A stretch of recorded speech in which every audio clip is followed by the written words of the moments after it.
Hello દોસ્તો, welcome to back my vlog. તો દોસ્તો, મારા વ્લોગમાં તમારું સ્વાગત છે.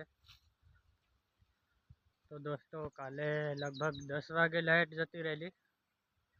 તે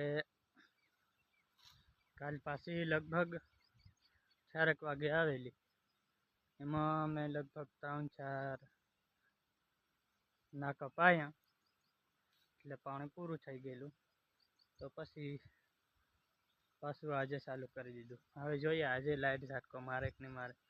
દોસ્તો, લાઇટ ઝાટકો મારે ને એટલે એટલી ખીજ ચડી જાય કે તમે વાત નહીં કરો. અમુક વખતે એવું થાય કે આપણે મોટર ચાલુ કરવા જઈએ, ચાલુ કરીને પાછા આપણે નાકે આવીને બેસીએ એટલે પાછો તરત ઝાટકો મારી દે, એટલે પાછા આપણું ચાલુ કરવા જાય. પાછા ચાલુ કરીને આવી અને નાકે આવીને બેસી એટલે પાછી લાઇટ ઝાટકો મારી દે. દોસ્તો, એવું થયા રાખે એટલે મજા નહીં આવે. તેની કરતાં મશીન હોય ને, મશીન ડીઝલ નાખીને ચાલુ તો રહે કન્ટિન્યુ, જ્યાં લગીને આપણે પાવાનું પૂરું ના થાય ત્યાં લગીને. આ મોટરમાં તે આ લાઇટ ઝાટકો ઘણી મારે. શું કહેવું દોસ્તો, મોટર સારી કે પછી મશીન? કોમેન્ટમાં જરીક જણાવી દેજો.